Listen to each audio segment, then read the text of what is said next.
আমার রেসিপি হবে আজকে কাঁকড়া মাছের।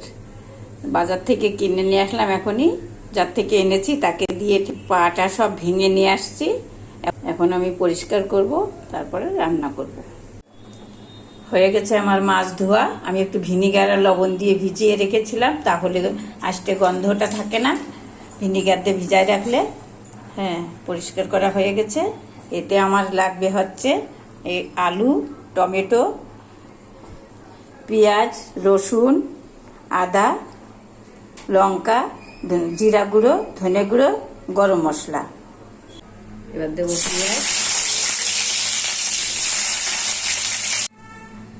পেঁয়াজ ভেজে তুলে রেখেছি। এবার আলুটা দিয়ে নেব। আলু ভেজে তুলে রেখেছি। এবার দেবো মাছটা ভেজে তুলে রেখে হয়ে গেছে আমার মাছ ভাজা। এবার আমি ওই তেলে আর একটু তেল দেব, দিয়ে মশলাটা কষে নেব।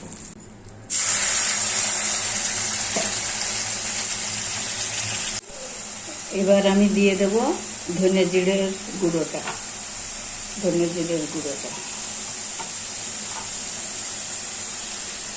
তারপরে আসছে আমি আলুটাও এর সঙ্গে অ্যাড করেছি। এবার পেঁয়াজটা, ভাজা পেঁয়াজটা দিয়ে দিলাম।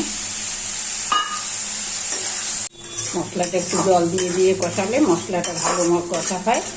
আর আমি রান্না করতে করতে তোমাদের একটা টিপস দেব, যেটা হলো যে কোনো মাছে মনে যদি করো যে গন্ধ হবে, তাহলে একটু উষ্ণ গরম জল করে ওর মধ্যে একটু ভিনিগার দিয়ে মাছটা কিছুক্ষণ ভিজিয়ে রাখলে আর মাছে কোনো আষ্টে গন্ধ হবে না।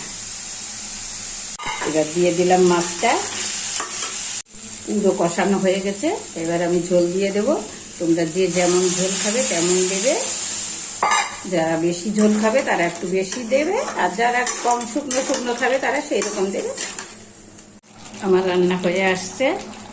এবার দিয়ে দেবো গরম মশলা, একটু নেড়ে চেড়ে দিয়ে নামিয়ে দেবো। হয়ে গেছে আমার রান্না। তোমাদের ভালো লাগলে করে খেও। তোমরা সবাই ভালো থেকো। আজ আসি, আমাকে লাইক করো, সাবস্ক্রাইব করো। আজ এই পর্যন্ত, পরে দেখা হবে অন্য ভিডিও নিয়ে।